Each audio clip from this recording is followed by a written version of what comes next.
pequena adaptação. Amados irmãos e irmãs, que o Senhor nos abençoe mais uma manhã. Abram comigo no Salmo de número 7. Salmo de número 7.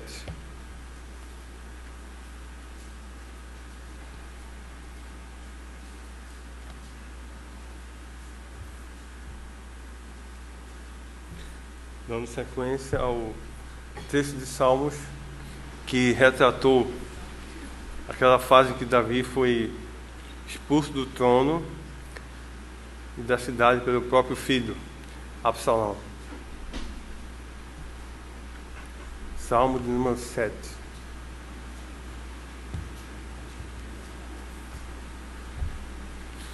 Vamos fazer como temos feito, fazer uma leitura alternada desse salmo.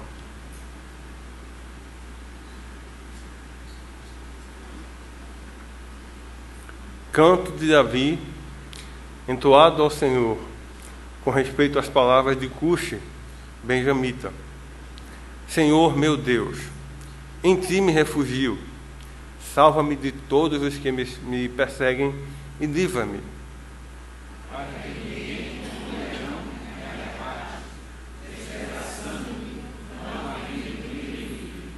Senhor meu Deus, se eu fiz o de que me culpam, se nas minhas mãos há iniquidade, se paguei com mal a quem estava perseguido, eu que cortei aqueles que sem razão me oprimiam. Persiga o inimigo a minha alma e alcance-a, espizinhe no chão a minha vida e arraste no pó a minha glória.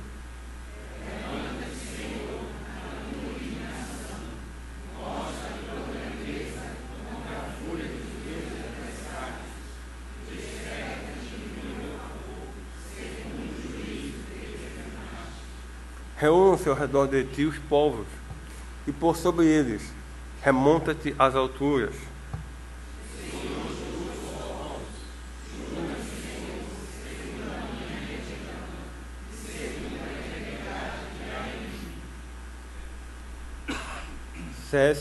O Senhor julga os povos. Julga-me, Senhor, segundo a minha retidão e segundo a integridade que há em mim. Cesse a malícia dos ímpios, mas estabelece tu o justo. Pois sondas a mente e o coração, ó justo Deus.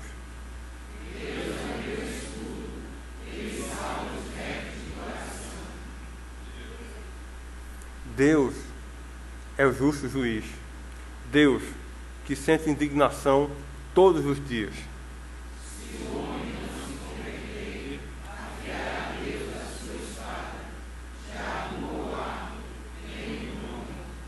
Para ele preparou já instrumentos de morte, preparou suas setas inflamadas.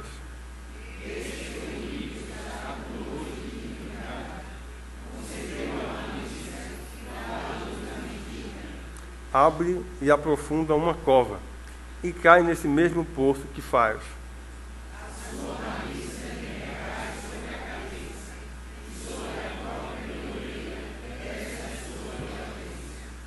Eu, porém, renderei graças ao Senhor, segundo a sua justiça, e cantarei louvores ao nome do Senhor Altíssimo. Feche seus olhos, vamos orar. Amado Deus e Pai, supremo e justo juiz, mais uma vez abrimos a Tua palavra, Pai. Te clamamos por Tua assistência, que o Teu Espírito Santo nos conduza na exposição e na aplicação, Pai, de Tua palavra, para a Tua honra e Tua glória, em nome do Senhor Jesus. Amém. Amém. Como temos visto, quem tem acompanhado os Salmos nesse começo, Davi começa cantando no Salmo número 3, o 4, confiante, dormindo até bem, mas a partir do 5º muda um pouquinho isso aí. No 5º, ele já começa a sentir o incômodo, o peso da aflição, da perseguição e da provação. No 6º, ele chega a dizer que alaga a sua cama, de tanto chorar, de lágrimas. Quem estava confiante no começo, no processo agora é provado, é como que torcido, moído, e verte lágrimas diante do Senhor.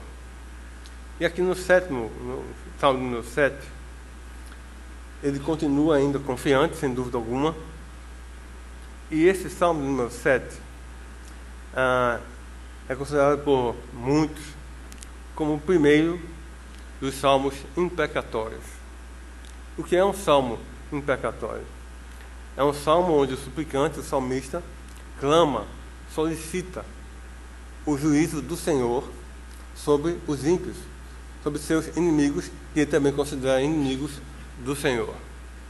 Então é um salmo onde se apresenta essa estrutura que está mais ou menos aqui.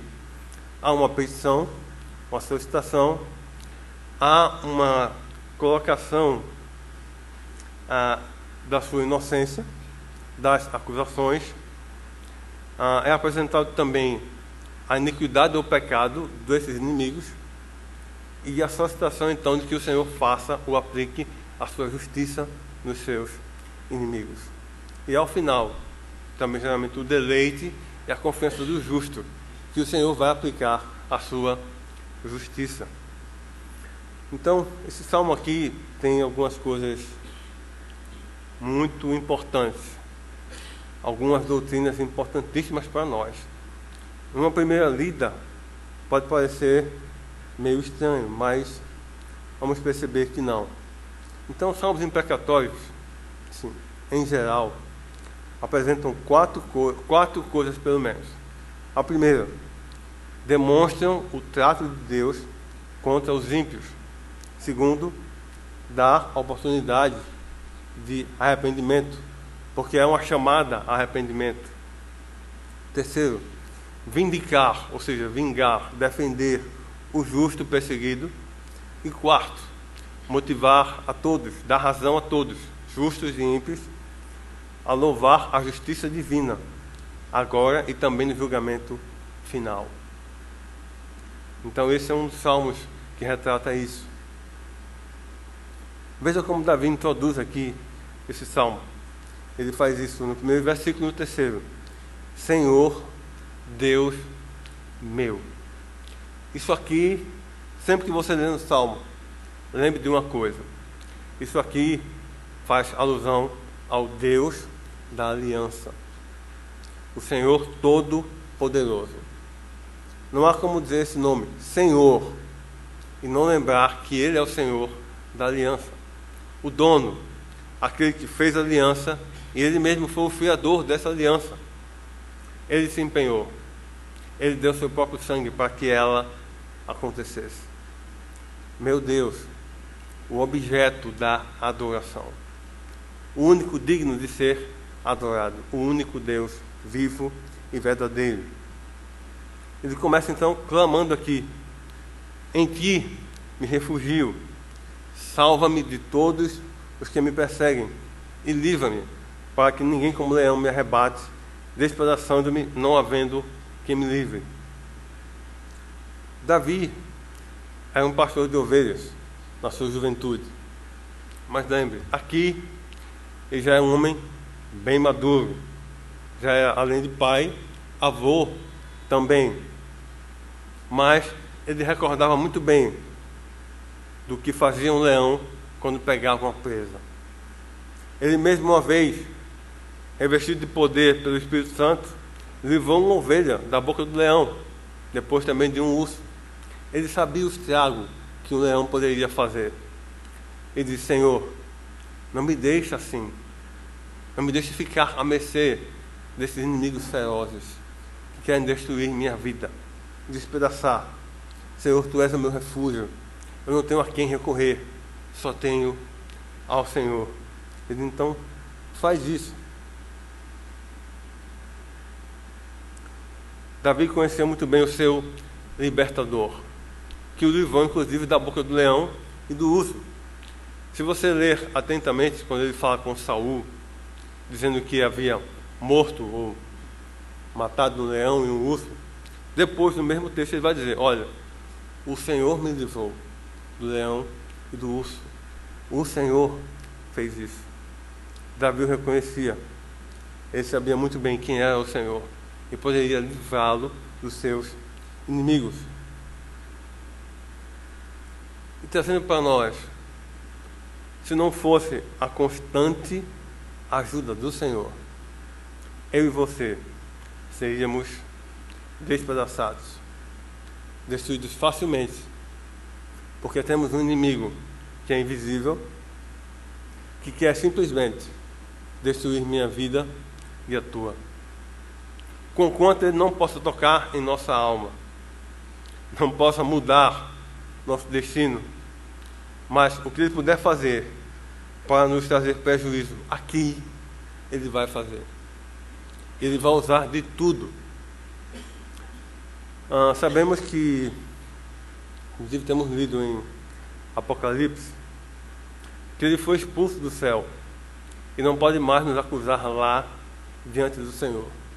Mas ele continua fazendo isso aqui, de vez em quando, diante de mim e de você, usando coisas, pessoas, situações para nos acusar, para querer nos humilhar e nos tirar do propósito divino em nossa vida aqui na terra, de viver para glorificar a Deus em tudo que fazemos, com tudo que somos.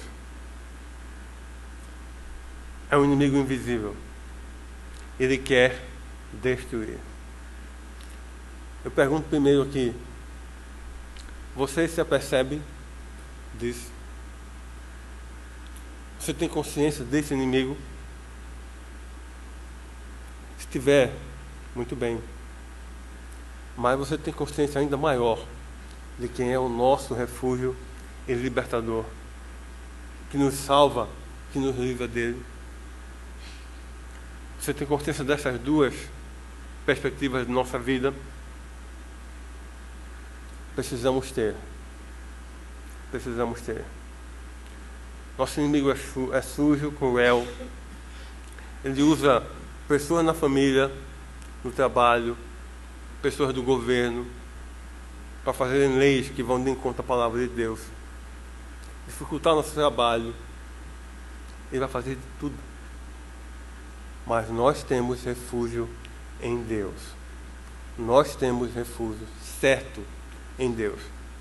Ele pode nos livrar da boca desse tipo de leões ferozes aí afora.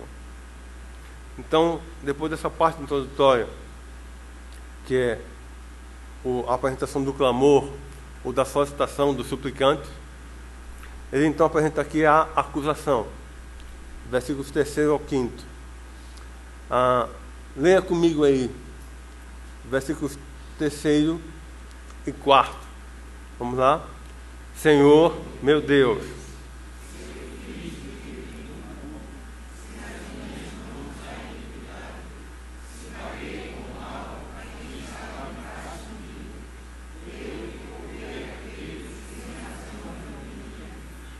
Ok, até aqui o 4. Davi coloca aí o se. Senhor, se. Senhor, se. Isso aqui indica uma coisa. Davi foi acusado falsamente. E aqui vem à tona o contexto sobre a perseguição de seu próprio filho Absalão. Vejam aí no título que está em itálico: Canto de Davi, entoado ao Senhor, com respeito às palavras de Cuxi, benjamita. Vocês lembram qual é a tribo de Saul? Tribo de Benjamim. Ao que tudo indica, e muitos acreditam nisso, Cuxi deve ter sido um parente de Davi, ou pelo menos um membro próximo a ele ou a família dele, de Saul, da tribo de Benjamim. Você pode perguntar, mas pastor, onde é que está Cuxi? Bom, na Bíblia, você vai ver em Gênesis capítulo 10, ele foi pai de um homem chamado Nimrod, que foi forte na terra, caçador. Capítulo 10 de Gênesis. Depois, ele é citado na genealogia em 1 Crônicas. Mas esse nome Cuxi não aparece nem em 1 Samuel, nem em 2 Samuel, nem segundo Crônicas, nem primeiro, em termos de história, de contexto de Davi. Alguns acham que é Simei, que saiu praguejando contra Davi quando ele saiu expulso do castelo, mas não há evidência disso. Mas esse termo aqui, segundo as palavras de Cush,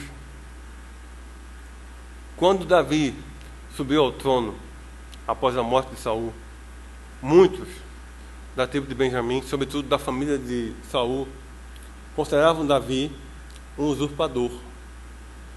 Ele usurpou o trono de Saul. Tragam para o contexto dele agora. Ele fez com Saul, agora o filho dele está fazendo com ele. O usurpador agora foi usurpado. Davi estava sendo novamente acusado de ser usurpador. Vejam aqui os versículos. Senhor meu Deus, se eu fiz o de que me culpam, se nas minhas mãos há iniquidade, se paguei com mal a quem estava em paz comigo, eu que poupei aquele que sem razão me oprimia. Quem perseguiu Davi sem razão? Saul. Por 2 vezes ele o poupou. A acusação é falsa, porque Davi exclamou diante do próprio Saul: Saul, ó rei Saul, meu senhor, eu nunca faria tal coisa. Olha aqui na minha mão, na caverna de Adulão, um pedaço do teu manto, poderia ter te matado, não fiz, porque tu és ungido do Senhor. Davi não fez isso. Ele foi acusado falsamente. Então ele vem e afirma a sua inocência. Se nas minhas mãos há iniquidade, se há, nesse caso da acusação, não há. Então ele se nega aqui a confessar um pecado que ele não praticou, que ele não cometeu. Então, mais um recurso da poesia hebraica. Esse se intercalado 3 vezes, invocando ou evocando inocência por parte do suplicante, aqui Davi. Nesse caso, ele estava consciente de que era inocente. O terceiro aqui, Davi revela o crime de que o acusavam. Mas antes disso, veja o que ele diz aqui: se paguei com mal a quem estava em paz comigo. Isso se refere, como falei, a Saul, que o poupou sua vida por 2 vezes. Eu que poupei aquele que sem razão me oprimia. Então, esse homem aqui, o Cush, as suas palavras traziam acusação contra Davi que eram falsas. Se você abrir sua Bíblia em 1 Samuel, capítulo 24, versículo 9, você vai ver que Davi, quando conversa com Saul, diz: por que tu dás ouvidos a esses que procuram fazer-te mal? Estavam alimentando a loucura de Saul, aquela vontade de pegar Davi e de matar. Fazia parte de sua loucura, mas também de pessoas que estavam ali e que o influenciaram a perseguir Davi. Então, essa aqui foi a explicação que Davi deu ao rei Saul.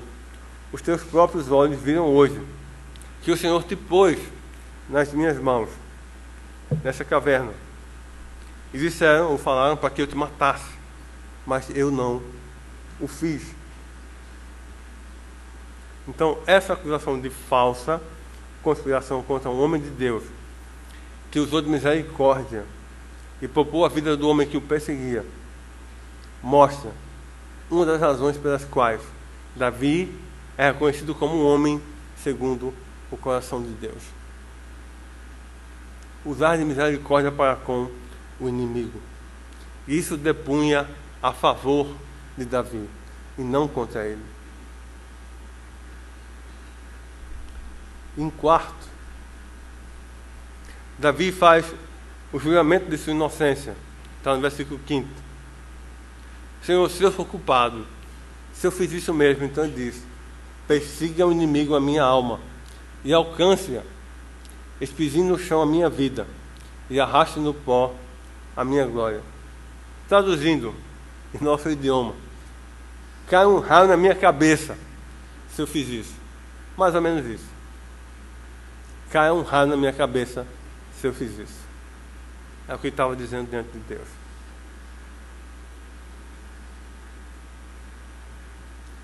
Na palavra de Deus, vemos que muitos foram caluniados, acusados falsamente ou impiamente.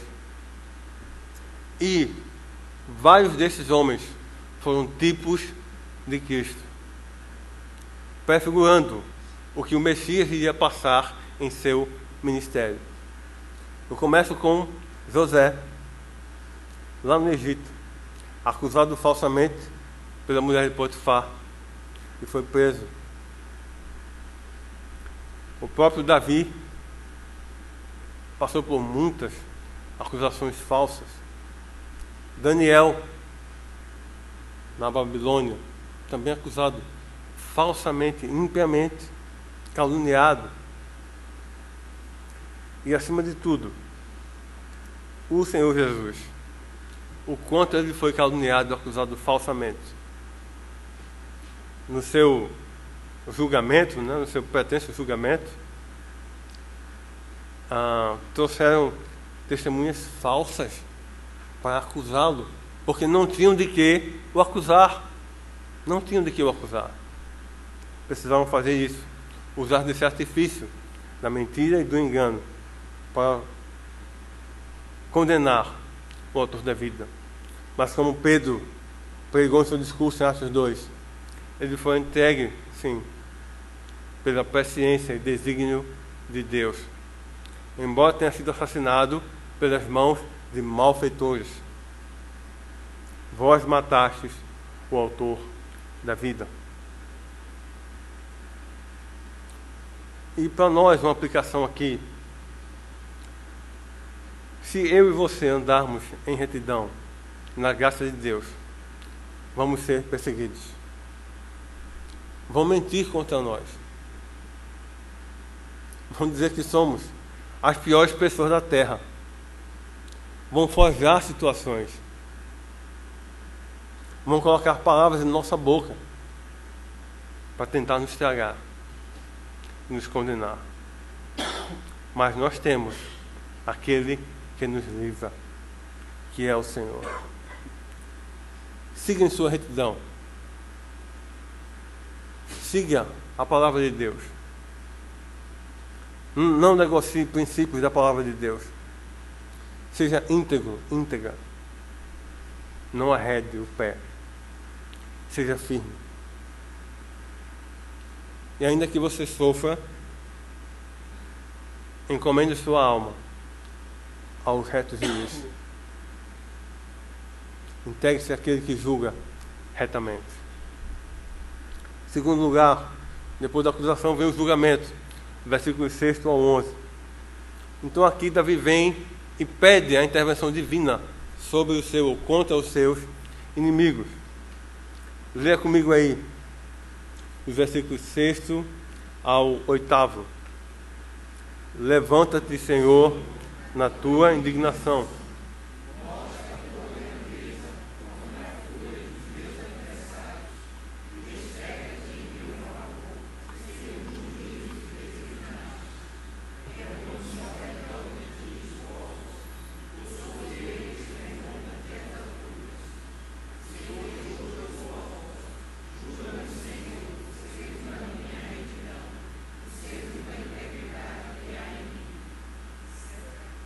Aqui fica algo muito claro também. Toda acusação, toda causa será levada a julgamento. Se não dos homens, mas no julgamento divino. Tudo será pesado. Tudo será julgado. Cada ação, cada palavra frívola, cada má ação, boa ação, tudo será julgado por Deus. Se você ler depois de Mateus 12, versículos 36 e 37, você vai ver isso.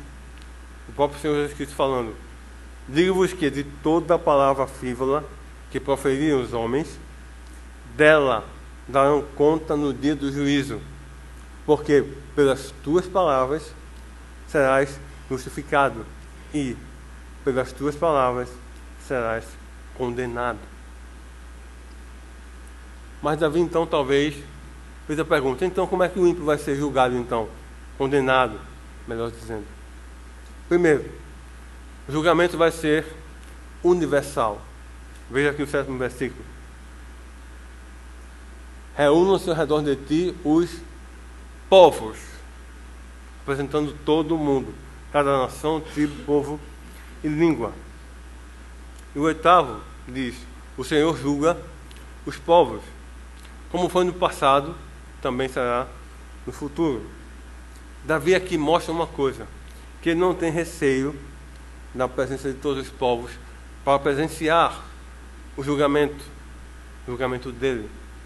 Porque nesse caso aqui, guardem isso, nesse contexto, sob essa acusação, Davi era inocente.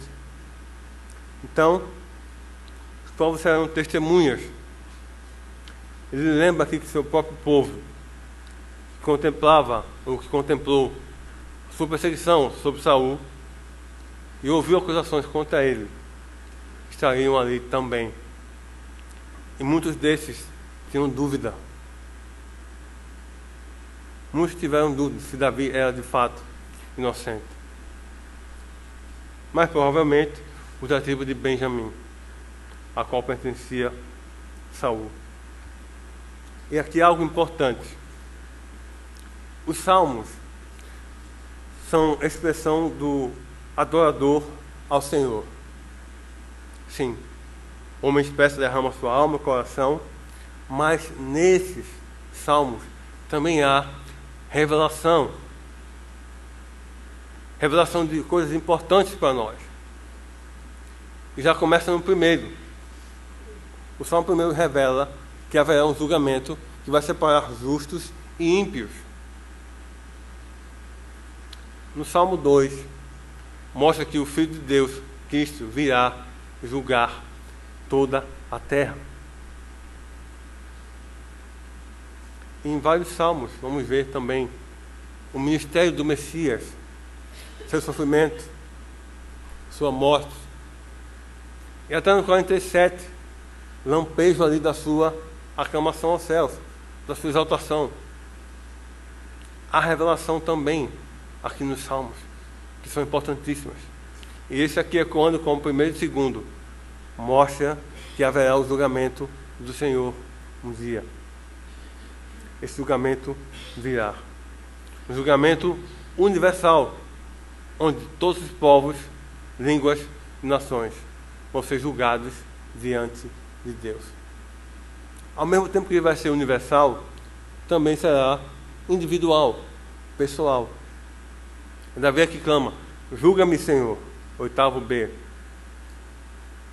E fica claro que cada um será julgado diante de Deus. E cada um receberá do Senhor a paga ou a retribuição pelas suas obras, quer sejam boas, quer sejam más. Mas há uma coisa interessante aqui. Se Deus julga todos os povos, por que se demora em julgar e defender minha causa? Talvez você pergunte isso. Talvez quem passou aqui por uma grande injustiça pergunte isso. Você talvez passou anos com uma causa na justiça, no trabalho, ou alguma outra coisa, e você orava, clamava ao Senhor, e parece que Ele não ouvia. Parece que Ele não vinha em teu favor. Mas aí eu faço uma pergunta. Você acha que Deus não ouviu? Você acha que Ele não via, ou que Ele não vê? Mas Ele vê. Ele vê a tudo e a todos. E muito mais do que o exterior, Ele vê o interior. Ele vê o interior. Davi não temia o juízo divino. Ele temia o juízo humano. Porque Deus é justo. Mas o homem é corrupto e corruptor.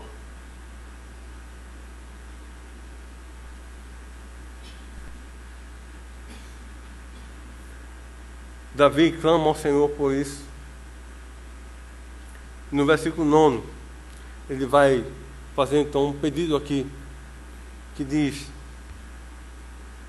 cesse a malícia dos ímpios, mas estabelece tu, ó Senhor, o justo, pois sondas a mente e o coração, ó justo Deus. Deus é o meu escudo, Ele salva os retos de coração. Deus é justo juiz. Deus sente indignação todos os dias. E alguém pode perguntar: por que Davi fala isso? Versículo 8. Não parece ser arrogante? Senhor, julga-me. Sim, julga-me, Senhor, segundo a minha retidão e segundo a integridade que há em mim. Você pode perguntar: Davi dizendo isso? Olha só. Lembra do contexto. Davi era inocente em relação àquela acusação. Ele não usurpou o trono de Saul. Ele foi ungido pelo Senhor e colocado pelo Senhor no trono. Davi era inocente dessa acusação. É importante que se leia isso. Porque Davi sabia que era pecador. Porque senão, como é que ele ia compor o Salmo 51? Eu nasci em iniquidade, em pecado me concebeu minha mãe. Davi tinha consciência disso. Mas a questão é esse contexto. Então, essa afirmação deve ser lida e compreendida à luz desse contexto aqui, e não em outro. Isso é importantíssimo.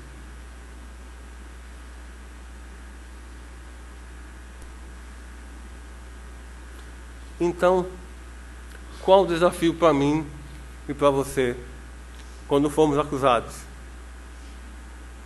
Que sejamos encontrados íntegros. Estudando com fidelidade, trabalhando com fidelidade e com honestidade. Se for assim, você não vai ter o que temer. A integridade é o nosso desafio. Então vem o julgamento, que também será vindicatório, ou seja, vai defender o justo. Quando ele diz: cesse a malícia dos ímpios, mas estabelece tu o justo. Quem é que defende o povo de Deus? É o próprio Deus. Quem é que os preserva? É o próprio Deus. O Senhor é o nosso libertador, o nosso ajudador, nosso escudo e nossa glória. Não seremos tocados em nada se Ele não permitir. Mas se Ele permitir, seremos. Seremos provados em muitas coisas. Em muitas. E provados para valer. Um exemplo disso bíblico: Jó, José, Daniel. Quantos outros? Nós seremos também. Mas vai chegar o dia em que vai cessar a malícia dos ímpios, em que vai cessar a maldade desses homens. E aí então Deus vai ser glorificado. E nós, por Ele, por sua graça, seremos exaltados. O julgamento de Deus vai ser justo por duas razões. Primeiro, porque Ele é onisciente, como diz aqui, sondas, mente e coração, ó justo Deus. Ele quem penetra a alma do homem. Ele quem julga e avalia as motivações da mente e do coração. Ele é onisciente. E por ser onisciente, ele tem o poder de julgar retamente. Segundo, porque Deus é santo. Ele não tem pacto algum com o pecado, iniquidade e com maldade. Ele é santo. Nele não reside mal algum. Esse é o caráter de Deus. Deus é santo. Então, por isso, seu julgamento vai ser justo. Porque ele é onisciente e ele é santo. Então, finalmente, virá aqui um outro versículo que tem harmonia com o 8º. Deus é o meu escudo, ele salva os retos de coração.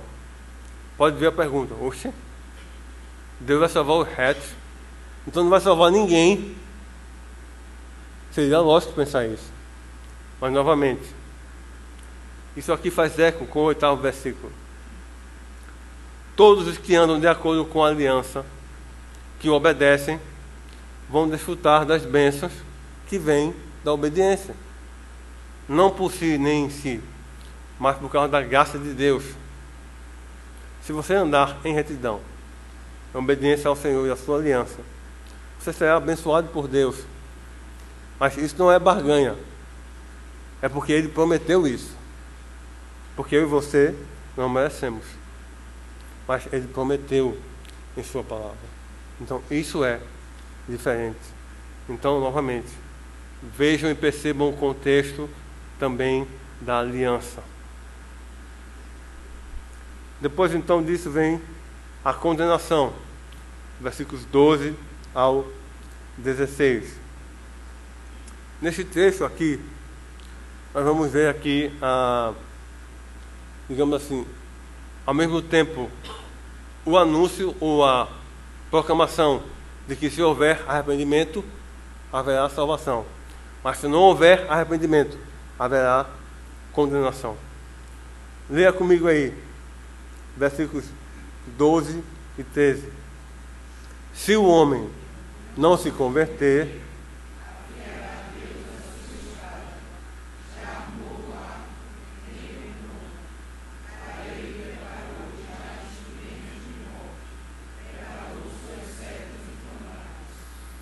então aqui fica claro uma coisa, em termos de condenação aqui: os ímpios serão condenados por um justo Deus, por um Deus justo. Alguns falam, mas Deus não condena ninguém. Deus é amor, Deus é bom, Ele não condena ninguém, Deus não julga ninguém. Eu quero perguntar então, se você pensa assim, me mostre então na Bíblia que Ele não faz isso. Porque a Bíblia me mostra que Ele julga e que Ele condena o ímpio. Ele julga e Ele condena. E os seus filhos, quando pecam deliberadamente, sofrem as consequências dos seus pecados, embora sejam perdoados quando se arrependem de maneira verdadeira e íntegra. Deus julga e Deus condena, sim. Deus julga e Deus condena. Grave essas palavras.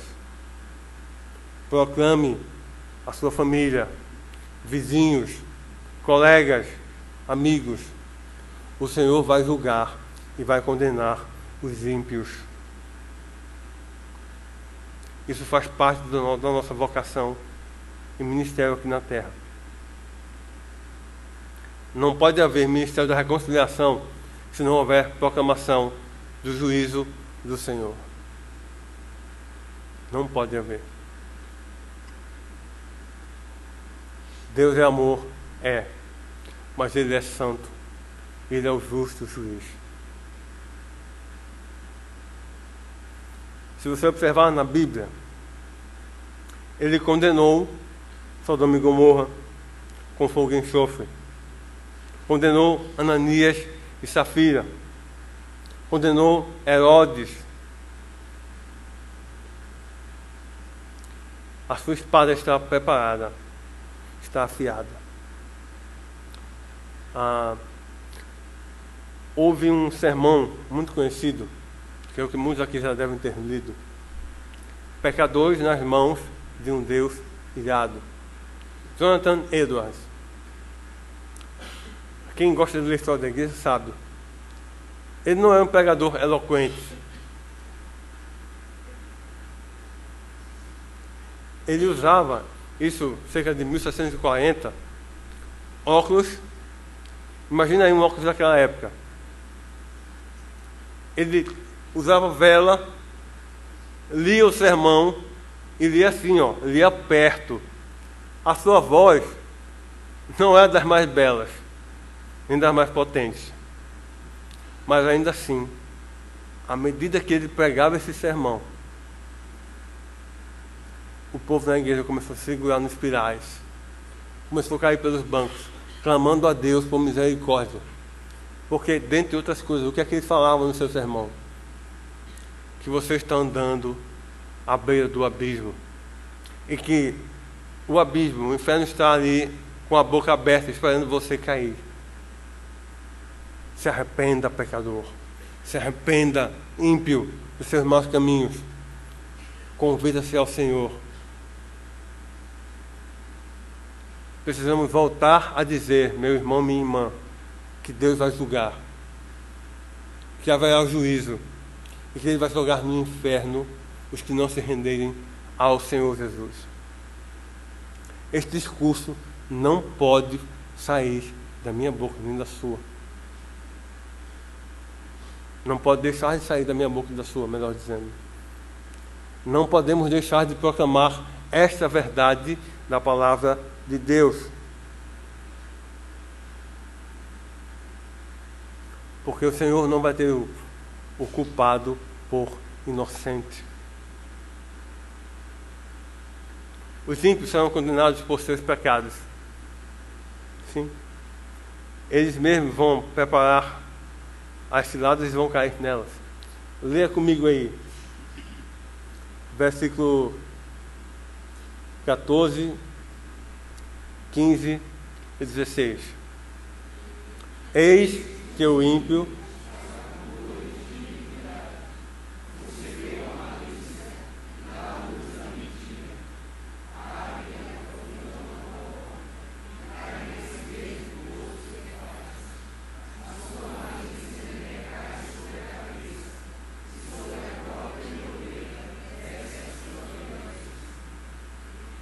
Eu fiquei muito feliz ontem.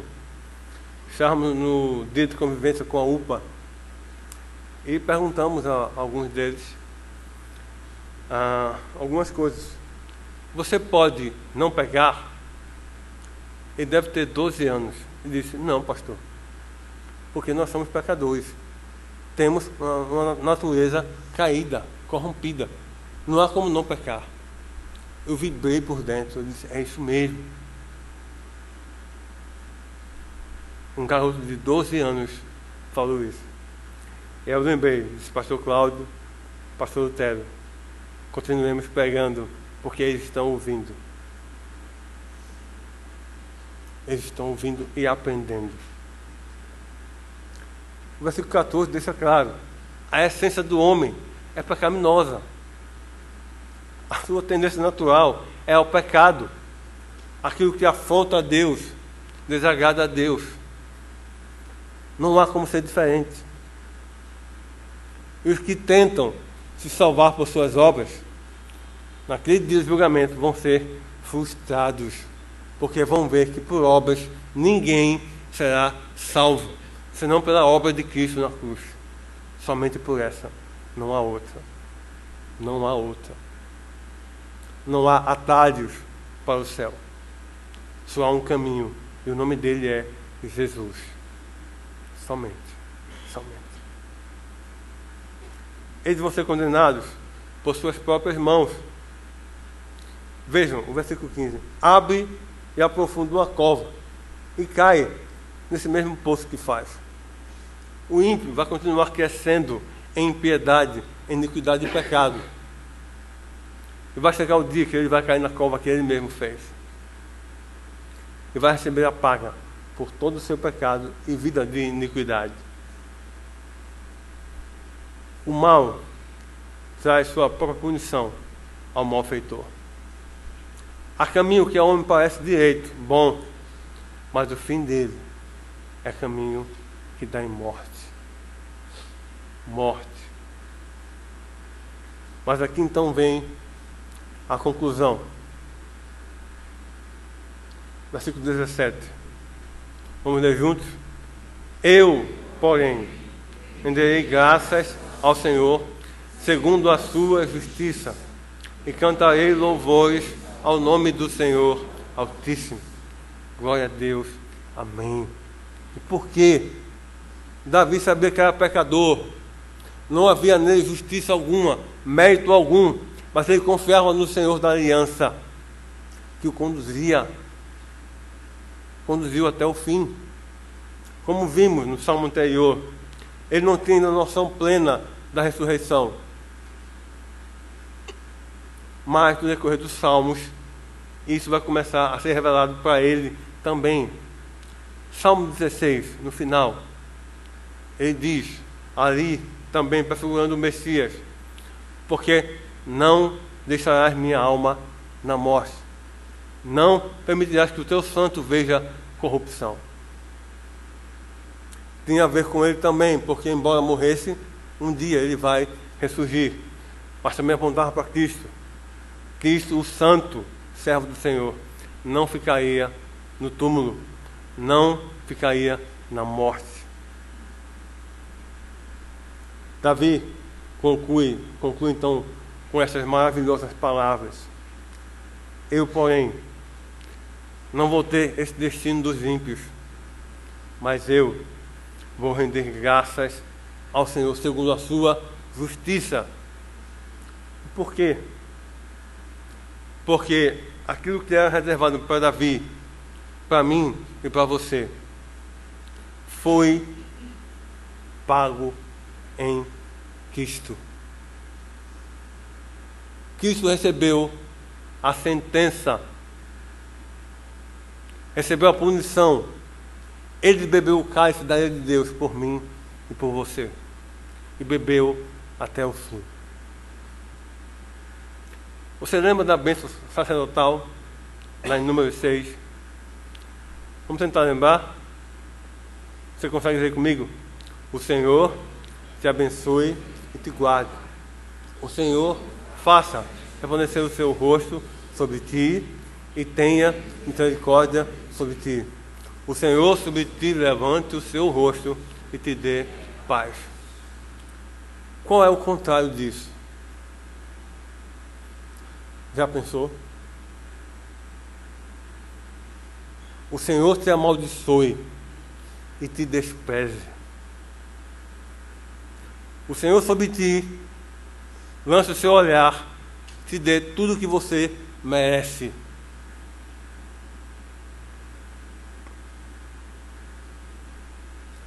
O Senhor sobre ti despeje a sua ira e te dê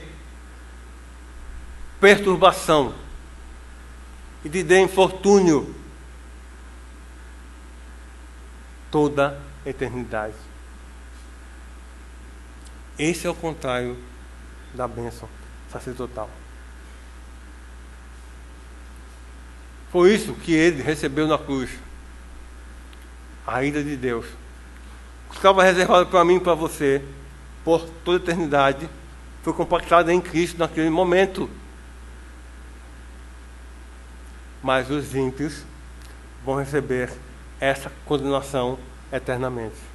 Porque ele mesmo falou que lá no inferno o fogo não se extingue, não se acaba. Os ímpios vão ser lançados num lugar que arde com fogo e enxofre e vão passar a eternidade lá.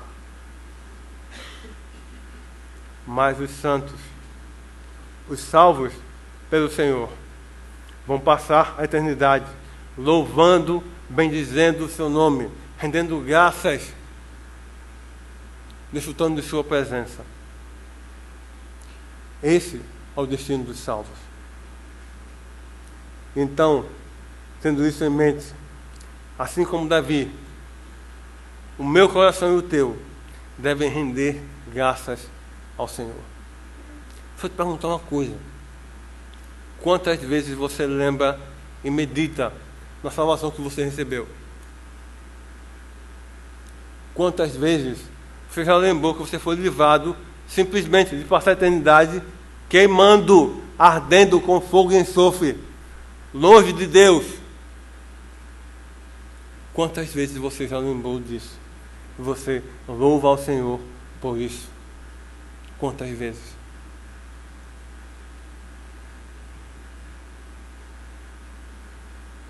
A minha vida e a tua devem ser vividas para render graças ao Senhor. A minha vida e a tua devem ser testemunhas e uma proclamação viva do juízo do Senhor, mas também da salvação do Senhor. Não importa o que estejamos passando agora, a situação qualquer que seja, o Senhor nos vê, nos contempla, e Ele vai dar a cada um segundo as suas obras.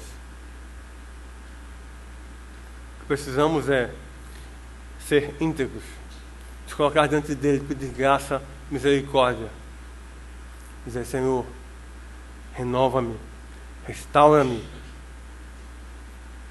Senhor, quebranta-me, humilha-me, Senhor, dá-me consciência de onde eu fui tirado e de para onde eu vou. E que o Teu Espírito faça brotar em meu coração e em minha vida louvores ao Teu nome. Os altos louvores de Deus. Que seja assim a minha vida e a Tua. Lembrando que o Senhor nos julga, mas por causa de Cristo, Ele nos justificou. Proclame essa verdade. Pregue e não cesse. Ele está próximo. O Senhor está vindo. E vindo para julgar. A uns Ele vai dar a vida eterna. E a outros a condenação eterna. Porque Ele é santo. Ele é fiel a cada uma das suas promessas. Toda glória, honra e louvor seja a Ele. Amém e amém. Feche teus olhos.